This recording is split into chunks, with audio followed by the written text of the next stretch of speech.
कितने नसीमी यहाँ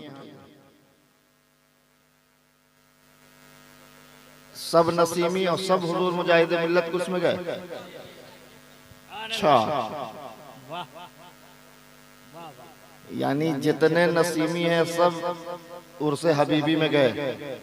इससे ये मतलब ये पता चलता है कि जितने नसीमी हैं वो सब हबीबी हैं, लेकिन जितने हबीबी हैं वो सब नसीमी नहीं है।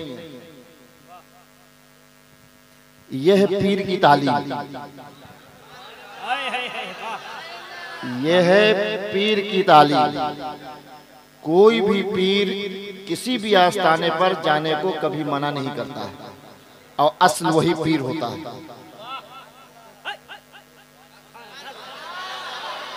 एक बात और याद रखिए, सरकारे मिल्लत उड़ीसा वालों में अगर सबसे ज्यादा किसी से प्यार करते थे तो वो कौन थे? मुजाहिद मिल्लत।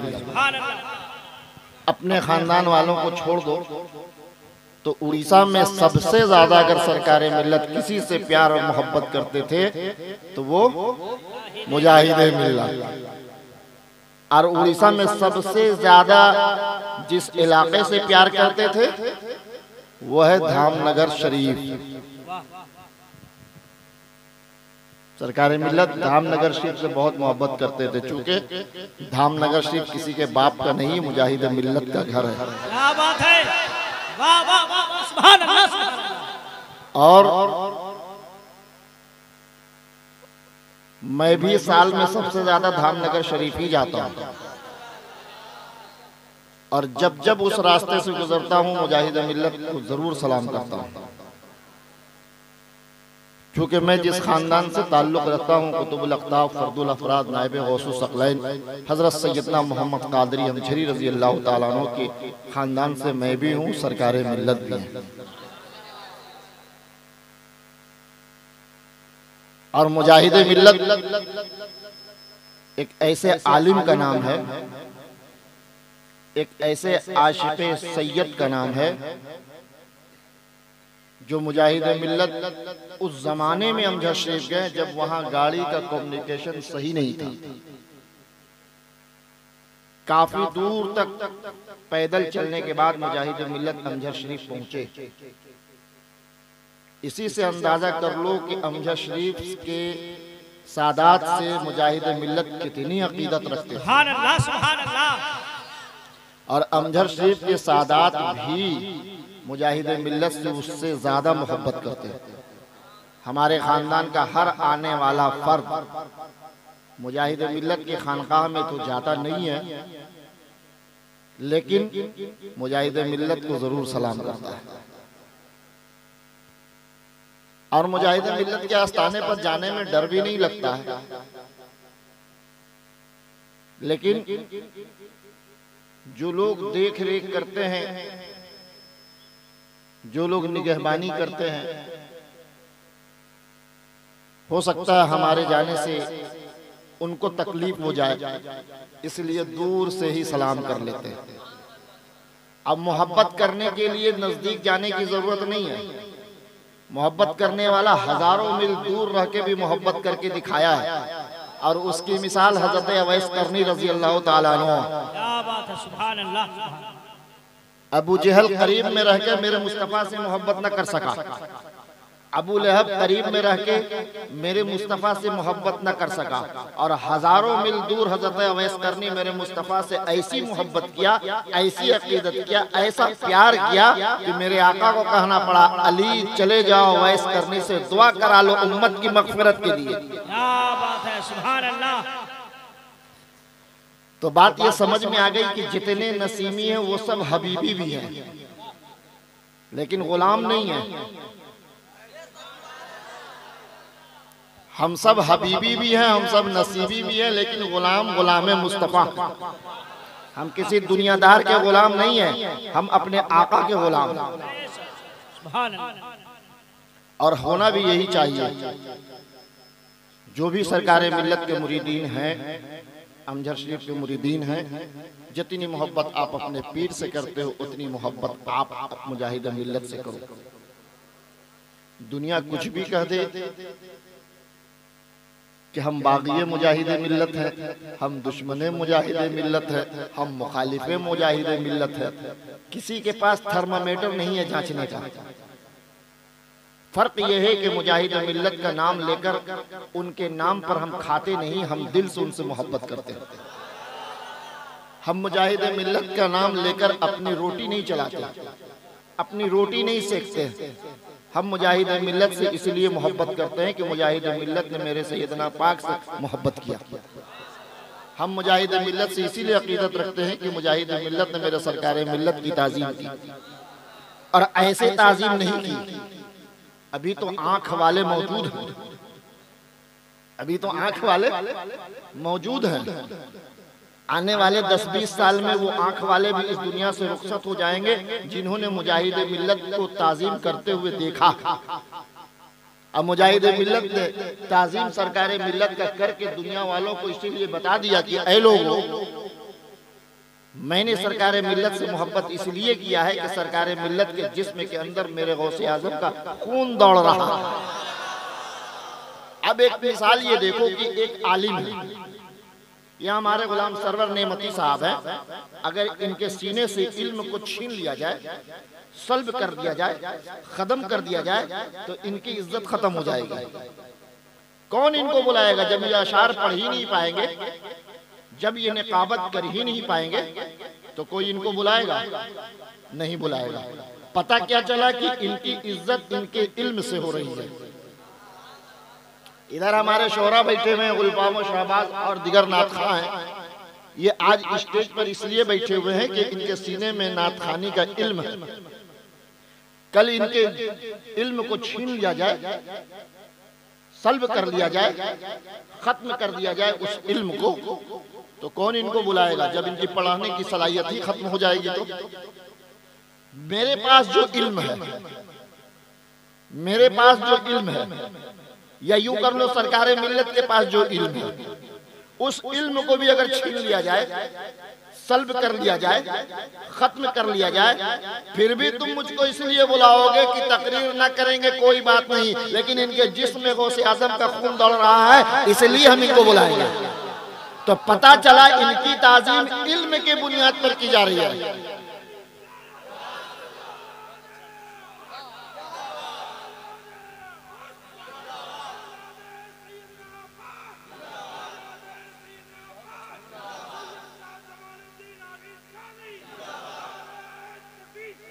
पता क्या चला?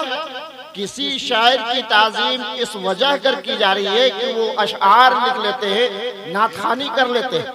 अगर वो इल्म खत्म हो गया तो फिर उनकी कोई इज्जत नहीं।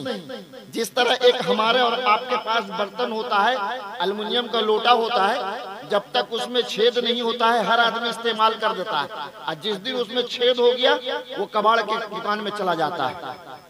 तो जितने ये इल्म वाले हैं, इनको इज्जत इल्म की बुनियाद पर मिल रही है, लेकिन जितने औलादे गौसे आजम हैं, उनको इल्म की बुनियाद पर भी इज्जत मिल रही है, खून की बुनियाद पर भी इज्जत मिल रही है।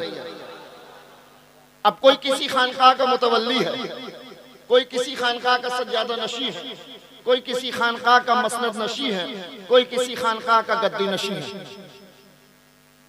लोग उसकी इसलिए इज्जत कर रहे हैं कि ये खानकाह का सज्जादा नशी है, ये खानकाह का गद्दी नशी है, ये खानकाह का मुतवल्ली है, ये खानकाह का खादिम है, ये खानकाह का मुजाविर है, ये खानकाह का खिदमत गुजार है। लेकिन जिस दिन उस निस्बत से वो शख्स अलग हो जाएगा, उसकी इज्जत खत्म हो जाएगी। लेकिन जो औलादे मुस्तफा है, जो औलादे गौसे आजम है, जो औलादे अली है, अगर वो मसनद नशी ना भी है तो भी उसकी ताज़ीम होगी, अगर वो सज्जादा नशी ना भी है तो भी उसकी इज्जत की जाएगी, अगर वो मुतवल्ली ना भी है तो भी उसकी कदर की जाएगी, अगर वो जारुकश मुजाबिर ना भी है तो भी उनके कदमों दस्तबोसी की जाएगी। इसलिए कि उसके जिस्म के अंदर मुस्तफा का खून दौड़ रहा है। और आप तो खुशनसीब हो, आप तो खुशनसीब हो कि आपने ऐसे पीर का दामन पकड़ा है, ऐसे पीर का दामन पकड़ा है जिसके जिस्म में औलाद, जिसके जिस्म में गौसे आजम का खून भी दौड़ रहा है और तक़वा और तहारत का वो पैकर था। नारे तकबीर, नारे रिसालत, फैज़ाने सरकारे मिल्लत, अज़मते सरकारे मिल्लत, शाने सरकारे मिल्लत। सरकारे मिल्लत उस जात का नाम है जिस पर तकवा नाश करता था, जिस पर परहेजगारी नाश करती थी। सरकारे मिल्लत ने कभी किसी को मना नहीं किया कि मुजाहिद मिल्लत के यहाँ ना जाओ, गरीब नवाज के यहाँ ना जाओ, मखदूम बिहारी के यहाँ ना जाओ, सैयदना पाक के यहाँ ना जाओ, पहलवान शाह बाबा के यहाँ ना जाओ, या फला आस्थाने पर ना जाओ।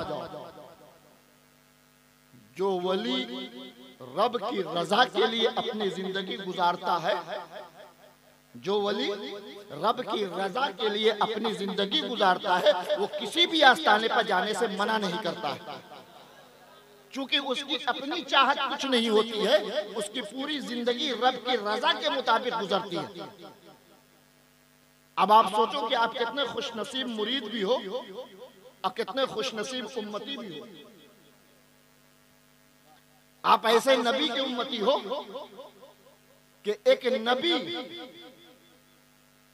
नबी मुस्तफा के उम्मती बनने की ख्वाहिश जाहिर कर रहे हैं और रब की बारगाह में अर्ज कर रहे, इल्तिजा कर रहे, परवरदिगार आलम तू मुझे नबी ना बनाता, तू मुझे नबी बनाकर इस दुनिया पर न भेजता, पैगंबर बनाकर इस दुनिया पर न भेजता, बल्कि मुझको मुस्तफा का उम्मती बनाकर इस दुनिया पर भेज देता। वो हजरत ईसा अलैहिस्सलाम नबी बनकर आए, रसूल बनकर आए, पैगंबर बनकर आए, लेकिन मेरे मुस्तफा के शान को जब उन्होंने देखा, मेरे मुस्तफा की आजमत को देखा, तो आपने कहा आए रब तू मुझे नबी ना बनाता, मुस्तफा का उम्मती बना देता। तो नबी की दुआ कभी रद्द नहीं होती है, नबी की दुआ कभी रद्द नहीं होती है। उम्मती की दुआ रद्द हो जाती है, लेकिन नबी की दुआ रद्द नहीं होती है। तो रब ने हजरत ईसा अलैहिस्सलाम को नबी बनाकर भेज दिया, लेकिन जब हजरत ईसा ने ख्वाहिश जाहिर कर दी कि ऐ रब मुझे मुस्तफा का उम्मती बनाकर भेज देता, तो रब्बे कायनात ने हजरत ईसा अलैहिस्सलाम को आसमान पर उठा लिया और दोबारा जब हजरत ईसा अलैहिस्सलाम पैदा होंगे तो मेरे मुस्तफा के उम्मती बनकर पैदा होंगे। कितने खुशनसीब आप कि पीर मिला तो औलादे गौसे आजम जो तमाम वलियों के सरदार, नबी मिला तो तमाम पैगंबरों का सरदार, और सिलसिला मिला तो तमाम सलासिल का सरदार। मुजाहिद मिल्लत पता है किस सिलसिले से मुरीद थे? हमें लोगों ने बताया कि नक्शबंदिया सिलसिला के से मुरीद थे मुजाहिद मिल्लत, और आप कादरी सिलसिला में मुरीद हैं। यानी नक्शबंदिया सिलसिला हो, सोहरवर्दिया सिलसिला हो या चिश्तिया सिलसिला हो, सभी को आकर कादरिया में मिलना है। जब गौसे आजम रज़ियल्लाहु ताला अन्हु ने ऐलान किया कदमी हाज़िही अला रक़ीबत कुल्ले वली अल्लाह, मेरा ये कदम तमाम वलियों के कांधे पर है, तो कादरी खुश हो गए, कादरी खुश हो गए कि मेरा ऐसा पीर है जिसका कदम मुबारक तमाम वलियों के कांधे पर है। जितने कादरी थे पूरी कायनात के खुश हो गए कि मेरे पीर का कदम चिश्तियों के कांधे पर, नक्शबंदियों के कांधे पर, सोहरवर्दियों के कांधे पर। और फिर वहां से जो हजारों शाखें निकली, फिर वहां से जो हजारों शाखें निकली, फिरदौसी बनकर निकली, हबीबी बनकर निकली, नसीमी बनकर निकली, मुनेमी बनकर निकली, रिजवी बनकर निकली, नक्शबंदी और चिश्ती बनकर निकली, न जाने कितनी शाखें बनकर वहां से जो निकली, वो सब के सब कादरी मुरीदीन खुश है कि मेरे पीर का कदम तमाम पीरों के कांधे पर। तो चिश्ती जो बुजुर्ग थे, जो गरीब नवाज के जो मुरीदीन थे, उन्होंने कहा गरीब नवाज, कादरी पीर ने ऐलान कर दिया कि मेरा कदम तमाम वलियों के कांधे पर, वो तमाम वलियों के सरदार थे, तो उन्होंने ऐलान कर दिया, गरीब नवाज आप हमारे पीर हैं, हम चिश्ती हैं, आप हिंदुस्तान के सुल्तान हैं, आप हिंदुस्तान के बादशाह हैं, आप हिंदुस्तान के अंदर ऐलान कर दीजिए कि हिंदुस्तान के अंदर जितने वली हैं सबके कांधे पर आपका कदम हो। महबूब इलाही के मुरीदीन ने कहा कि आप भी ऐलान कर दीजिए कि मेरा भी कदम तमाम वलियों के कांधे पर होगा। बख्तियार काकवी के मुरीदों ने कहा कि आप भी ऐलान कर दीजिए कि मेरा भी कदम तमाम वलियों के कांधे पर होगा। जब कादरी पीर ऐलान कर रहे हैं तो चिश्ती पीर भी ऐलान करे, बख्तियार काकवी भी ऐलान करे, निजामुद्दीन औलिया भी ऐलान करे, मखदूम समनानी भी ऐलान करे, कुतुबुल अक़ताब सैयदना मोहम्मद कादरी भी ऐलान करे। तमाम हिंदुस्तान के वलियों के मुरीदीन ने कहा अपने अपने पीरों से, अपने अपने पीर के जद्दे आला से कि आप भी ऐलान कर दो कि मेरा कदम भी तमाम वलियों के कांधे पर है। तो ये हमारी और आपकी सोच थी, हमारी और आपकी सोच थी। गरीब नवाज ने कहा, ऐ मेरे चिश्ती मुरीदो, तुम ये चाहते हो कि मैं ऐलान कर दूं कि मेरा कदम तमाम वलियों के कांधे पर हो? तो तमाम चिश्तियों ने कहा, हाँ गरीब नवाज, आप सुल्तानुल हिंद है, आप शहंशाह हिंदुस्तान है, आप भी ऐलान कर दो कि आपका कदम तमाम वलियों के कांधे पर है। तो गरीब नवाज ने कहा,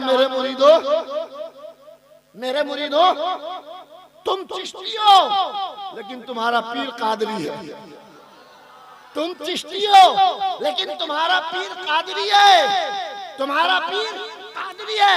इसलिए कि तुम हमसे बैठ हो, मैं मुझे गौसे आजम का मुरीद हो, इसलिए मेरा कदम गौसे आजम क्या दुनिया के किसी औलिया किराम के कांधे पर नहीं होगा, बल्कि गौसे आजम का कदम मुबारक मेरे कांधे पर होगा, इसलिए कि मैं भी कादरी हूँ। बख्तियार काकवी ने कहा कि मुरीदो तुम चिश्ती हो लेकिन मैं कादरी हूँ। निजामुद्दीन औलिया ने कहा, मेरे मुरीदो तुम चिश्ती हो लेकिन मैं कादरी हूँ। हिंदुस्तान के क्या पूरे दुनिया के औलिया अल्लाह ने कहा कि मैं कादरी हूँ, लेकिन मेरा जो सिलसिला है उस सिलसिले के तुम मुरीदीन हो, और सब हम लोग गौसे आजम ही की बारगाह में जाएंगे। हम सब के सब गौसे आजम के कदमों तले दबे हुए हैं, मजाल नहीं कि गौसे आजम के सामने कोई खड़ा हो जाए। पता क्या चला कि गरीब नवाज भी गौसे आजम के मुरीद है, हजरत शहाबुद्दीन उमर सुहरवर्दी भी गौसे आजम के मुरीद है। तो सब जितने भी औलिया किराम है वो सब कादरी है, वो सब कादरी है। और गौसे आजम ने कह दिया कि मेरा कदम तमाम वलियों के कांधे पर है, तो सारे मुरीदीन गौसे आजम के कदमों से लिपट जाएंगे, गौसे आजम के दामन से लिपट जाएंगे, और गौसे आजम मैदान महशर में तमाम मुरीदीन को, चाहे वो दुनिया में चिश्ती हो, चाहे दुनिया में नक्शबंदी हो, चाहे दुनिया में सुहरवर्दी हो, दुनिया में चाहे फिरदौसी हो, सब गौसे आजम की बारगाह में पहुंचकर सब के सब कादरी हो जाएंगे। मेरे दोस्तों, कुरान मुक़द्दस की एक आयत करीमा की तिलावत करने का शरफ हासिल किया। कुल इन कुंतुम तुहिब्बूनल्लाह फत्तबिऊनी, ऐ महबूब आप ऐलान कर दीजिए, आप ऐलान कर दीजिए कि जिसको अल्लाह को राजी करना हो फत्तबिऊनी, वो मुझको राजी कर ले। ये रब का रहा मुस्तफा से। पता क्या चला कि रब को राजी करने के लिए मुस्तफा को राजी करना होगा। रब के करीब होने के लिए मुस्तफा के करीब होना होगा। और मेरे आका इरशाद फरमाते हैं, अल हुसैन मिन्नी व अना मिनल हुसैन, मैं हुसैन से हूँ, हुसैन मुझसे है। यानी कि अगर हमको राजी करना है तो हुसैन को राजी करना होगा, हमारे करीब अगर आना होगा तो हुसैन के करीब जाना होगा। हमसे मोहब्बत अगर जताओगे तो पहले हुसैन से मोहब्बत जताओ। और यहीं पर फर्क हो गया। मेरे आका ने बता दिया कि जो हुसैन से मोहब्बत करेगा वो मुस्तफा से मोहब्बत करेगा। अब करबला के मैदान में जो यजीदी थे वो नबी से मोहब्बत कर रहे थे, हुसैन से मोहब्बत नहीं कर रहे थे। वो नबी के करीब थे लेकिन हुसैन के करीब नहीं थे। तो मेरे आका ने करबला के मार्का को अपनी आंखों के सामने देखकर दुनिया वालों को बता दिया था कि आज मेरी गोद में जो बच्चा पड़ा हुआ है, मेरे दुनिया के जाने के 50 साल के बाद मेरा ही उम्मती मेरे हुसैन की गर्दन पर तलवार चला देगा। तो इसीलिए मेरे आका ने कह दिया कि ऐ रब, तूने कह दिया कि जिसको अल्लाह को राजी करना है वो मुस्तफा को राजी करे। तो ऐ रब, मैंने कह दिया कि जिसको मुस्तफा को राजी करना है वो हुसैन को राजी करे। जो हुसैन को राजी नहीं करेगा उससे मुस्तफा राजी नहीं होगा, और जिससे मुस्तफा राजी नहीं होगा उससे खुदा राजी नहीं होगा। तो करबला के अंदर यजीदियों ने इमाम हुसैन से मोहब्बत नहीं किया, तो तमाम उलमा ने एक होकर कह दिया कि यजीदी जहन्नमी है। अब इमाम हुसैन की औलाद इस दुनिया पर है, अगर उनसे आप मोहब्बत करोगे, इमाम हुसैन की औलाद से मोहब्बत करोगे, खानदान मुस्तफा से मोहब्बत करोगे, तो नबी तुमसे राजी हो जाएंगे। अगर हुसैन की औलाद से मोहब्बत करोगे तो हुसैन राजी हो जाएंगे। अगर हुसैन की औलाद के करीब हो जाओगे तो हुसैन के करीब हो जाओगे। यह सिलसिला रब ने बता दिया कि एक वक्त ऐसा आएगा, एक दौर ऐसा आएगा कि लोग सैयदों को छोड़कर, हुसैन की औलाद को छोड़कर, गौसे आजम की औलाद को छोड़कर किसी दूसरे की तरफ तुमको लेकर जाने की कोशिश करेंगे, लेकिन तुम्हें जाना नहीं है, तुम्हें जाना नहीं है। इसलिए कि नबी के इस फरमान को याद रखो कि जिसने हुसैन को खुश किया उसने नबी को खुश कर लिया। अरे इमाम हुसैन की औलाद को अगर तुमने खुश कर लिया तो इमाम हुसैन को तुमने राजी कर लिया। मेरे दोस्तों, जाने की जरूरत ही क्या है? सरकारे मिल्लत, मैंने कहा है कि सरकारे मिल्लत सबसे ज्यादा किसी से प्यार करते वो कौन है? मुजाहिद मिल्लत। ऐसा नहीं है कि मुजाहिद मिल्लत ही सिर्फ सरकारे मिल्लत से मोहब्बत करते थे, नहीं, सरकारे मिल्लत भी मुजाहिद मिल्लत से मोहब्बत करते थे। अब देखो, धामनगर, ये तो धाम ही नगर था। जिस तरह भद्रक भद्रक था, हाँ, भद्रक भद्रक था, जब सरकारे मिल्लत आ गए तो शरीफ हो गया। तो उसी तरह धामनगर धामनगर था, चूंकि धामनगर में मुजाहिद मिल्लत थे नहीं, वो तो पूरी जिंदगी कहीं और गुजारे। कहाँ गुजारे? इलाहाबाद। लेकिन जिस दिन मुजाहिद मिल्लत धामनगर को अपना आखिरी आरामगाह बना लिया, उस दिन से धामनगर धामनगर शरीफ हो गया। धामनगर धामनगर शरीफ हो गया। ये मुजाहिद मिल्लत के आने से शरीफ हुआ। अगर मुजाहिद मिल्लत आखिरी आरामगाह धामनगर को न चुनते तो धामनगर धामे नगर रह जाता, शरीफ कभी न बनता। इसलिए कि पूरे धामनगर में एक ही शख्सियत है जिसकी बुनियाद में धामनगर को धामनगर शरीफ कहा जाता है, वो है मुजाहिद मिल्लत की जाते गिरामी। उसी धामनगर में एक सरकारे मिल्लत के मुखालिफ को सांप काट लिया। नौजवान बच्चा बहकावे में आ गया, लोगों के समझाने में आ गया, लोगों ने कह दिया सरकारे मिल्लत पर ऐसे फतवा के नाम से बच्चा डर गया, सरकारे मिल्लत का मुखालिफ हो गया। अब कुदरत का निजाम देखो, कुदरत का इंतजाम देखो कि उस नौजवान बच्चे को सांप ने काट लिया। उस नौजवान बच्चे को जो सरकार का मुखालिफ था, सांप काट लिया। जब किसी को सांप काटता है तो हम लेकर कहाँ जाते? हॉस्पिटल पहले लेकर जाते। तो जब उस नौजवान को सांप काटा, माँ बाप लेकर हॉस्पिटल गए। सांप ऐसा जहरीला था कि जहर उसके जिस्म के अंदर खिल गया। डॉक्टर ने कहा कि जान बचाना मुश्किल है, जान बचाना मुश्किल है। जब डॉक्टर जवाब दे देता है तब हम अपने मरीज को लेकर कहाँ जाते? बुजुर्गों के आस्थाने पर लेकर जाते, बुजुर्गों के आस्थाने पर लेकर जाते।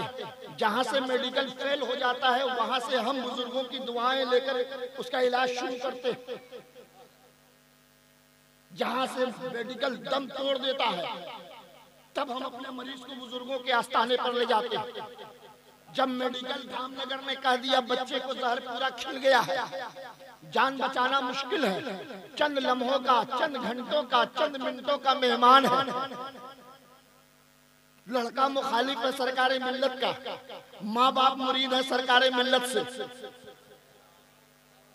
क्या जमाना। आज भी जितने ज़ईफ लोग हैं वो सब के सब मुरीद है सरकार मिल्लत से। आज जो नौसिखु नौजवान है 17-18 साल, चंद नौजवान जो किसी मौलवी के बहकावे में आकर सरकार मिल्लत की मुखालफत में खड़े हो जाते, लेकिन रब का निजाम देखो। रब अपने महबूब से मोहब्बत करता, रब अपने नबी से मोहब्बत करता, रब अपने रसूल से मोहब्बत करता। तो सिर्फ रसूल ही से नहीं मोहब्बत करता, रसूल के खानदान वालों से भी रब मोहब्बत करता, रसूल के रिश्तेदारों से भी रब मोहब्बत करता, रसूल के खानदान और नसब वालों से भी रब मोहब्बत करता। सरकार मिल्लत का मुखालिफ, डॉक्टर ने जवाब दे दिया। लड़का सरकार मिल्लत का मुखालिफ, माँ बाप सरकार मिल्लत का मुरीद। डॉक्टर ने जवाब दे दिया, मेडिकल ने इनकार कर दिया, जान बचाना मुश्किल है, चलो लेकर चलते हैं। कहाँ? सरकार मिल्लत की बारगाह में।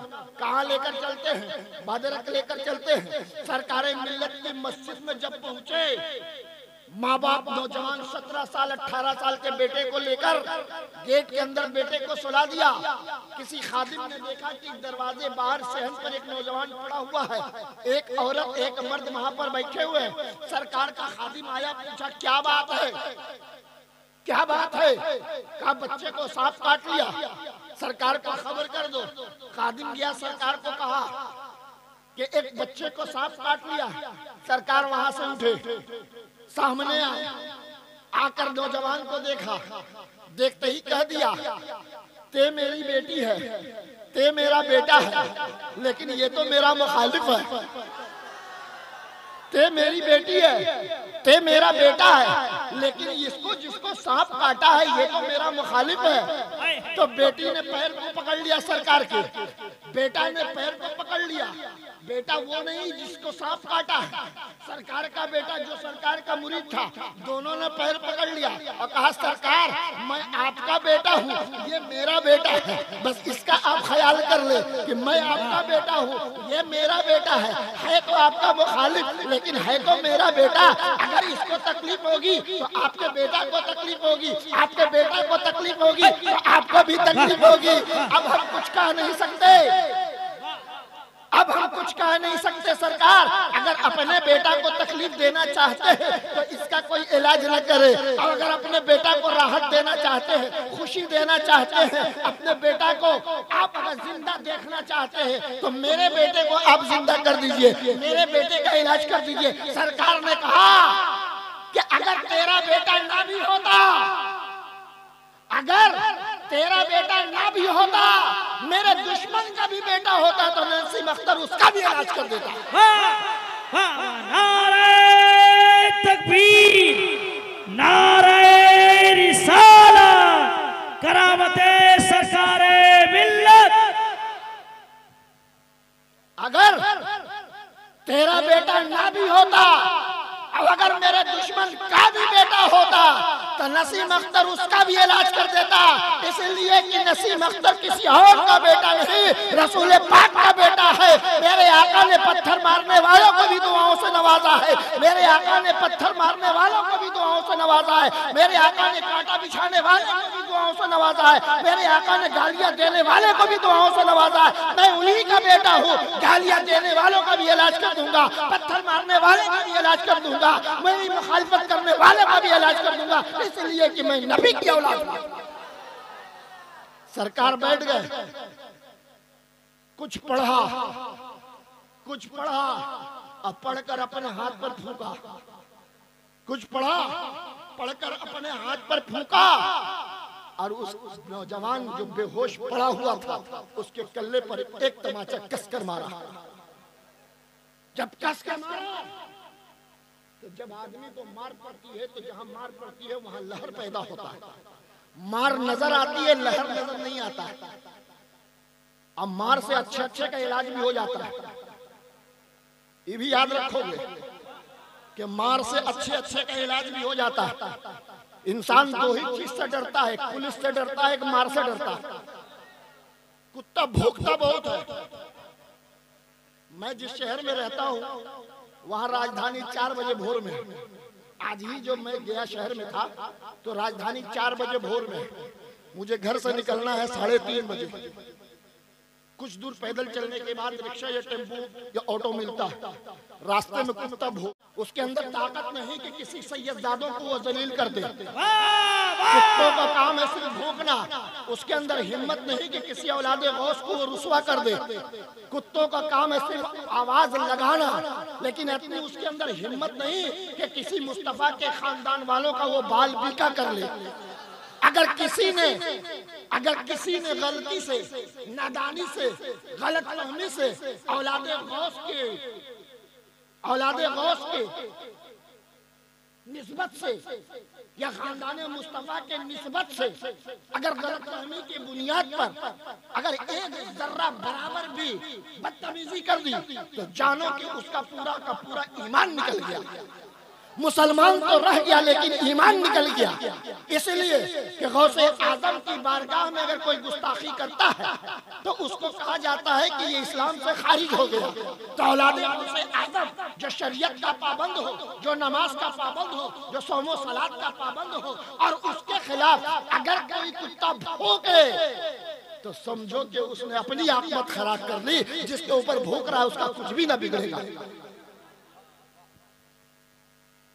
तो बात समझ में आ रही है ना कि सरकारें मिल्लत ने मारा तो मार दुनिया वालों को नजर आती है। और बिहार में एक बात और कहा जाता है कि मार से भूत भी भागता है,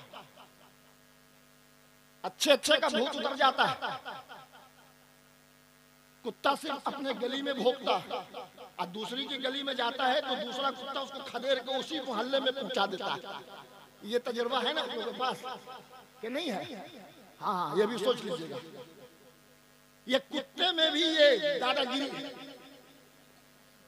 बादशाही है कुत्तों में भी। एक मोहल्ले का कुत्ता गलती से अगर दूसरे मोहल्ले में चला गया तो वहां उसकी हुकूमत है, आपको दुम दबाकर भागना होगा। तो मेरे दोस्तों, मार से भूत भी भागता है। अब एक बात याद रखो कि जिसको मारा गया तो सिर्फ मारने वाले ने मारा और मार खाने वाले ने मार खाया, बाकी लोगों ने तमाशा देखा। मारने वाले ने मारा और मार खाने वाले ने मार खाया, बाकी लोगों ने तमाशा देखा। लहरा कितना ये मारने वाला बता सकता है, ये मार खाने वाला बता सकता है। तो मस्जिद के अंदर सरकारें मिल्लत ने एक तमाचा मारा तो सरकारें मिल्लत को पता है मैंने कितना तेज मारा, और मार खाने वाले को पता है कि मैं कितना तेज पिटाया। लेकिन माँ और बाप देखते रह गए। ना बाप की ताकत हुई कि छोड़ाए, ना माँ की ताकत हुई कि छोड़ाए। क्यों? इलाज हो रहा था। क्यों? इलाज हो रहा था। और जब इलाज होता है तो लोग खामोश खड़े होते। जब इलाज होता है तो लोग खामोश खड़े होते। बच्चे को इंजेक्शन लगाया जाता है, बच्चा फड़फड़ाता है, रोता है, चीखता है, चिल्लाता है, लेकिन माँ उसका हाथ पकड़े रहती है। क्यों? इसलिए कि इलाज हो रहा है। तो जब इलाज होता है ना तो आदमी खामोश तमाशा बनकर खड़ा रहता है। तो माँ सोच रही थी कि बच्चे का इलाज हो रहा है, बाप ये सोच रहा था कि बच्चे का इलाज हो रहा है। एक तमाचा कसके सरकारें मिल्लत ने मारा और उसके कल्ले से जो लहर निकला वो लहर नहीं था, वो जहर था। वो जहर था। बच्चा उठकर बैठ गया, देखने लगा, माँ इधर, बाप इधर, सामने सरकारें मिल्लत। वो देखकर हैरान हो गया कि मैं मुखालिफ के दरवाजे पर, मैं जिसकी मुखालिफत करते सुबह से शाम तक थकता नहीं था, आज मेरे सामने वही बैठे। बाप से पूछा क्या मुझे हो गया? माँ ने पूछा क्या मुझे हो गया?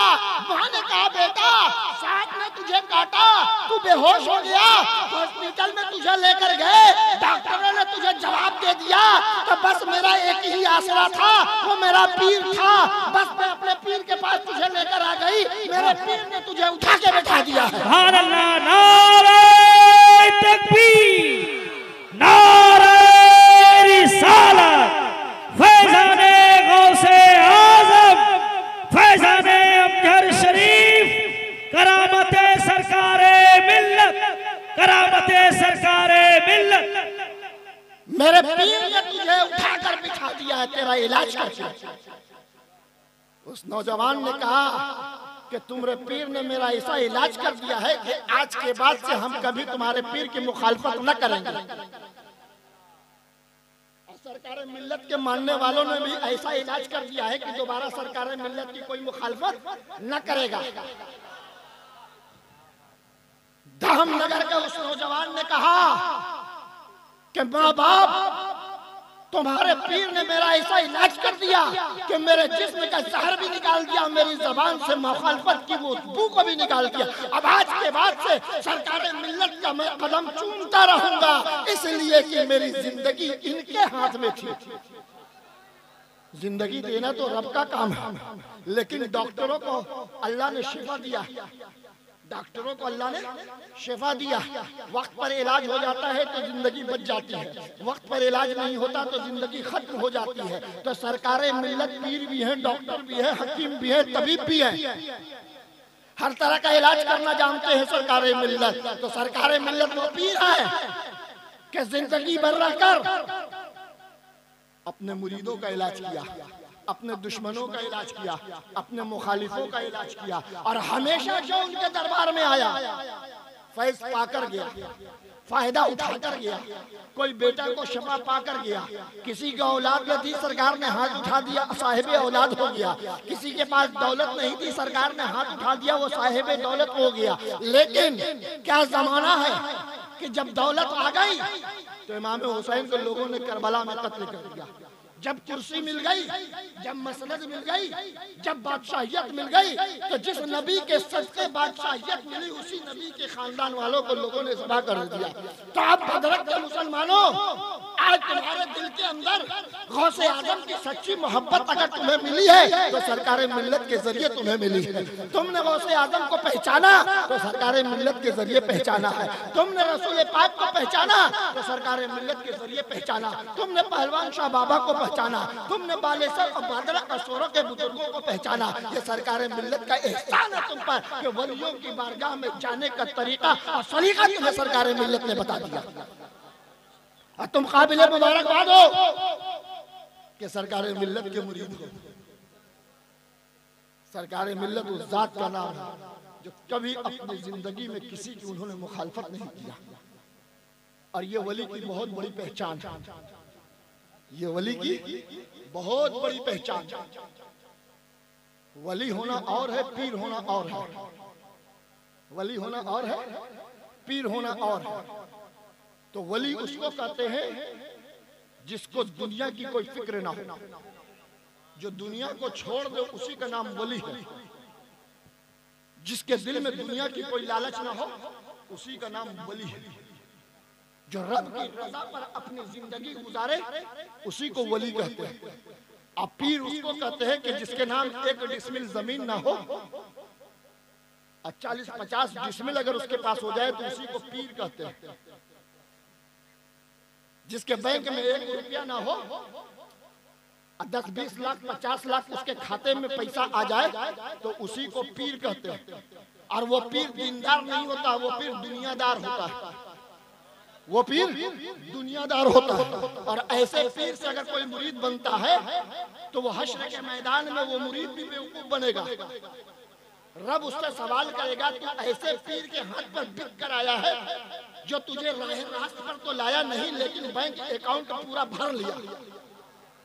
तो ऐसे पीर के हाथ पर बिक कर आया है जिसने तुझे कभी वजीफा नहीं बताया, तुझे तस्बीह के बारे में कुछ नहीं बताया, तुझे नमाज के बारे में हिदायत न दिया, तुझे रोजे के बारे में कुछ न कहा, बल्कि तू हमेशा तुझसे नोट खींचता रहा और खींच खींच कर तुझको गरीब कर दिया, खुद अमीर बन गया।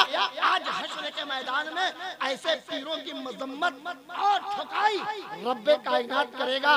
उन मुरीदों को तो रब बख्श देगा जो पीर की चमक और दमक को देखकर उसके हाथ पर बिक गया, लेकिन उन पीरों को रब छोड़ेगा नहीं जिनके अकाउंट में 1 रुपया नहीं था और जिंदगी में 1 करोड़ रुपया वो कमा लिए। उन पीरों को रब नहीं छोड़ेगा जिनके नाम 1 डिसमिल जमीन नहीं थी और हजारों डिसमिल जमीन उन्होंने अपने नाम कर लिया। कल हश्र के मैदान में उन पीरों को रब नहीं छोड़ेगा जो दुनिया के लालच के लिए पीर बने थे। मुरीद तो बख्शा जाएगा, नादानी में हाथ पकड़ लिया, नासमझी में हाथ पकड़ लिया, बहकावे में आकर हाथ पकड़ लिया, समझावे में आकर हाथ पकड़ लिया, लेकिन रब ऐसे पीरों को नहीं बख्शेगा जो लालची पीर है।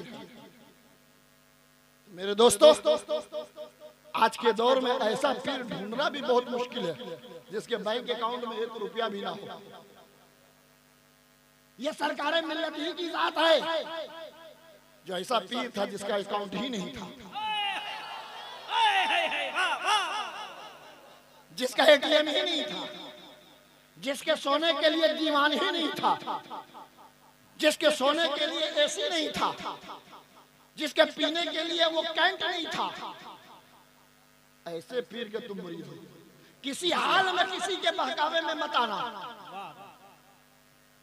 बस उस औरत से तुम मिसाल ले लो।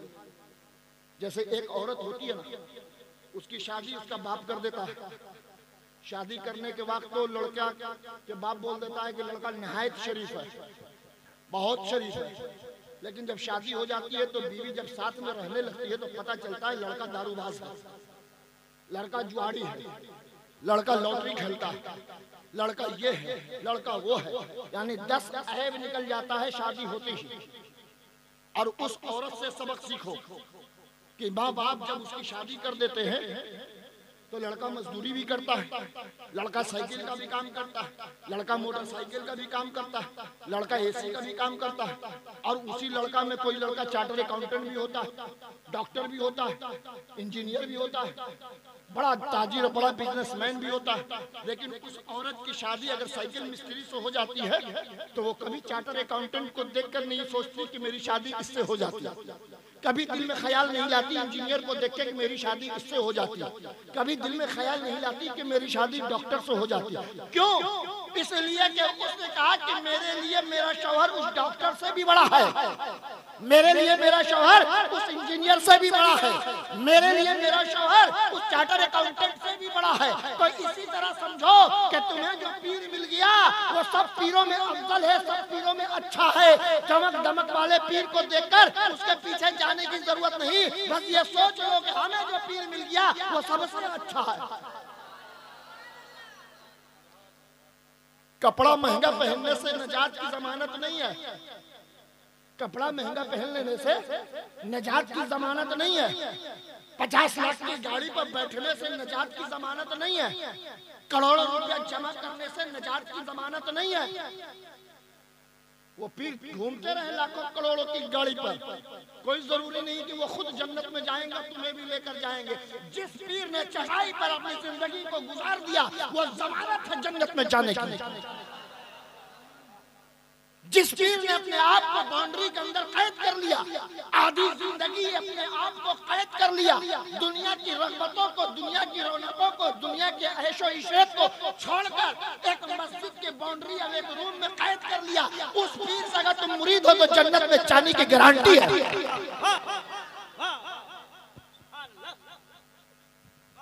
तो मेरे दोस्तों, ये बिशनपुर के मुसलमानों, अगर आप किसी दूसरे पीर के चक्कर में आ गए हो तो वापस आ जाओ। ये बिशनपुर वालों ने अपने रहबर को छोड़ दिया था, ये बिशनपुर वालों ने अपने कैप्टन को छोड़ दिया था। सरकारे मिल्लत के टीम के बस एक ही कैप्टन है, वो है आबिद कादरी। ये बात याद रखो। पैसा कमाने के लिए कैप्टन बहुत सारे लोग बन जाते हैं, लेकिन स्टेज पर बैठकर लड़ने वाला अगर कोई है तो वो है आबिद कादरी। और सरकारे मिल्लत के मुरीदों को जोड़ने का जो काम कर रहा है वो है आबिद कादरी। मैं ये चाहता हूं कि सरकारे मिल्लत ने जो एक खेती लगाई है और आप लोगों के दिलों में जो गौसे आजम की मोहब्बत को भरा है, ये मोहब्बत तो मुझे पता है कि वो कोई भी निकाल नहीं सकता। इस मोहब्बत को कोई निकाल नहीं सकता। न गौसे आजम की मोहब्बत को आपके दिल से कोई निकाल नहीं सकता और न सरकारे मिल्लत की मोहब्बत को आपके दिल से कोई निकाल नहीं सकता। ये मेरा चैलेंज है।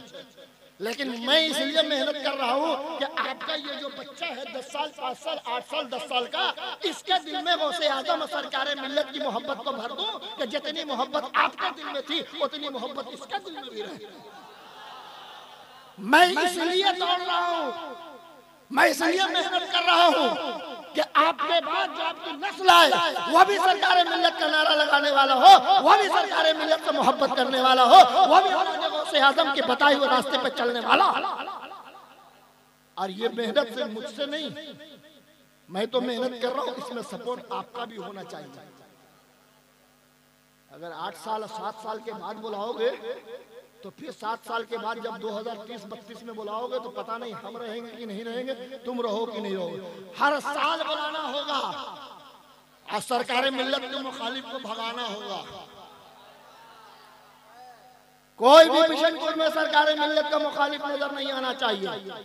उसको कह दो कि आ जाओ, औलादे गौसे आजम का दामन बहुत पाक है, इस दामन के अंदर आ जाओगे तो नजात की गारंटी है। यहाँ कोई लालच नहीं है, यहाँ कोई तमा नहीं है, यहाँ कोई दिखावा नहीं है, यहाँ कपड़ा भी 50 रुपए मीटर का पहना जाता है और खून भी गौसे आजम का खून दौड़ रहा है। इसलिए मेरे दोस्तों, अपने बच्चों को खानकाह ले जाया करो और जब बैठा करो तो सरकार मिल्लत की जो करामतें मैं बयान करता हूँ उसको अपने बच्चे को सुनाया करो। जब खानकाह जाया करो तो उस मज़ार की तरफ इशारा करके ये बताया करो ये वही है जो धामनगर के बच्चे को डॉक्टरों ने जवाब दे दिया था तो अपने फूंक से इन्होंने जहर को ज़ाय कर दिया था, ताकि इस बच्चे की उस आस्ताने और उस कब्र के अंदर सोने वाले सरकार मिल्लत से अकीदत और मोहब्बत बढ़ जाए। तो कभी अगर तुम भूल जाओ तो वो याद करे कि चलो आज जुमरात है, सरकार के आस्ताने पर हाजिरी देकर आते। और साल में 1-2 बार हमें बुला लिया करो, जो इधर उधर के मौलवी तुम्हारे दिमाग के अंदर जो कूड़ा भर देते हैं, जंग जो डाल देते हैं, तो हम आकर उसको सरेस पत्थर से साफ कर दिया करें। कुल इन कुंतुम तुहिब्बूनल्लाह फत्तबिऊनी, ऐ महबूब आप कह दीजिए लोगों से जिसको अल्लाह से मोहब्बत करना है फत्तबिऊनी, वो आपसे मोहब्बत करे। रसूल से मोहब्बत करो, रसूल के खानदान वालों से मोहब्बत करो, किसी दूसरे खानदान से मोहब्बत नहीं करोगे रब नहीं पूछेगा। ये मेरा चैलेंज है। खानदान मुस्तफा से मोहब्बत करोगे तो रब तुमको अच्छा समझेगा कि जिस नबी से मैं मोहब्बत करता था ये उस नबी के खानदान वालों से मोहब्बत करके आया। आज दूसरे खानदान और खानवाला से नबी करोगे मोहब्बत तो काम चल जाएगा, इसलिए कि रब नहीं पूछेगा। इसलिए कि हम इमाम हैं, हम इमाम हैं, हम तमाम लोग इमामों की सफ में रहेंगे, गुलामों के सफ में नहीं रहेंगे। जो गुलाम है वो गुलामों की सफ में रहेगा, जो इमाम है वो इमामों की सफ में रहेगा, जो खानदान वाले हैं वो खानदान वालों की सफ में रहेंगे, और जो गुलाम है खानदान वालों का वो गुलामों की सफ में रहेंगे। यहाँ भले कोई इमाम है, यहाँ भले कोई इमाम है, चाहे वो खानकाह का इमाम हो, मस्जिद का इमाम हो, इमाम बड़ा का इमाम हो, दरगाह का इमाम हो, किसी चीज का इमाम हो, वहाँ सब एक ही सफ में रहेंगे। आप भी रहेंगे और वो भी रहेंगे। ये सिर्फ मस्जिद के लिए इमाम है, हश्र के मैदान में ये भी आप ही के बगल में खड़े रहेंगे, इसलिए कि वहाँ इमाम तो गौसे आजम होंगे, वहाँ इमाम तो मौला अली मुश्किल कुशा होंगे, वहाँ तो इमाम हुसैन इमाम होंगे, वहाँ तो इमाम हसन इमाम होंगे, वहाँ तो प्यारे मुस्तफ़ा इमाम होंगे। वो सब के सब मसाजिद के और मदारिस के जितने असातिज़ा जितने इमाम हो सब वहाँ गुलाम बनकर रहेंगे और खानदान वाले वहाँ इमाम बनकर रहेंगे। इस बात को ज़हन-नशी कर लो कि यहाँ कोई कितनों बड़ा पीर रहे, अगर औलाद मुस्तफ़ा है तब तो ठीक है, खानदान मुस्तफ़ा से अगर उसकी निस्बत है, ज़ुर्रियत है, खून है तब तो ठीक है। अगर खानदान मुस्तफ़ा से अलग है, बहुत बड़ा पीर है, वो गुलामों की सफ में रहेगा, वो गुलामों की सफ में रहेगा, खानदान वालों के सफ में नहीं रहेगा। ऐसे भी तो शादी ब्याह में आप देखते हैं ना, जब बेटा की आप बारात लेकर जाते हैं तो बाराती बेचारा चेयर पर बैठता है, वो अपनी जगह समझता है कि हमको यहाँ बैठना है, और दूल्हा कहाँ बैठता है? स्टेज पर। और दूल्हा का बहनोई कहाँ बैठता है? उसके बगल में। और दूल्हा के जो रिश्तेदार होते हैं, चचा मामू खालू, वो सब कहाँ बैठते हैं? वो सब स्टेज पे बैठते हैं। क्या है, आप क्यों नहीं आके बैठ जाते? आपको अपनी जगह पता है कि मैं बाराती हूँ, इसलिए आप चेयर पर बैठ जाते हैं। और दूल्हा का दोस्त तो होता है, वो दूल्हा के बगल में बैठता है। तो इसी तरह हश्र के मैदान में होगा कि यहाँ दुनिया का जितना बड़ा भी पीर होगा, चाहे जितना बड़ा भी इमाम होगा, चाहे जितना बड़ा भी आलिम होगा, चाहे जितना बड़ा भी मुहद्दिस होगा, वहाँ गुलामों के सफ में खड़ा होगा। और औलाद यहाँ जितना भी गरीब होगा, खानदान मुस्तफ़ा का कोई फर्द अगर ना भी पढ़ा लिखा होगा तो वो मुस्तफ़ा के सफ में खड़ा होगा, खानदान वालों के सफ में खड़ा होगा। ये तमाशा बना के लोगों ने रख दिया है। कि अगर सैयदों की इज्जत ऊपर गई तो उन पर फतवा लगा दो सुलह कुल्ली का, उन पर फतवा लगा दो जहालत का, उन पर फतवा लगा दो कि वो शरीयत के पाबंद नहीं, उन पर फतवा लगा दो कि वो शरीयत के मुआफिक लिबास नहीं पहनते, उन पर फतवा लगा दो कि वो शरीयत के मुताबिक दाढ़ी नहीं रखते। क्यों? इसलिए कि पब्लिक सैयदों के पीछे भाग रही है। ये सब उन्हीं के पीछे भागेंगे तो मेरे पीछे कौन भागेगा? तो बोलने वाले को बोलने दो, फतवा लगाने वाले को फतवा लगाने दो। ये फतवे का हिसाब किताब कल मैदान महशर में मेरे मौला अली जो सबसे बड़े मुफ्ती है वो फैसला करेंगे कि फतवा लगाने वाला सही है या जिस पर फतवा लगा वो सही है। इसलिए कि हम दुनियादार नहीं, हम अहमद मुख्तार के खानदान से है, हमारा फैसला वही होगा और तुम्हारा भी फैसला वही होगा। अगर सच्ची मोहब्बत सीने के अंदर होगी गौसे आजम की और औलादे गौसे आजम की सच्ची मोहब्बत होगी तो यकीन जानो तुम्हें जन्नत में जाने का सनद और सर्टिफिकेट तुम हासिल कर लिया। तो बिशनपुर वालों, काफी वक्त मैंने आपका ले लिया, वक्त तो और लेने की ख्वाहिश थी लेकिन अपने वक्त से मैं ज्यादा लेता नहीं हूँ। आजकल तकरीर करना कम कर दिया है, पहले बहुत ज्यादा करता था, अब 1 घंटा का टारगेट रहता है, इसलिए 1 घंटा हो गया। बारगाह खुदाबंदी में दुआ है अल्लाह तबारक व तआला हमें और आपको अपनी बंदगी में साबित कदम रखे और सादात से, अहले बैत से, खानदान गौसे आज़म से, खानदान मुस्तफ़ा से सच्ची और पक्की मोहब्बत करने की तौफीक और रफ़ीक अता फरमाए। व आखिर दावाना अनिल हम्दुलिल्लाहि रब्बिल आलमीन।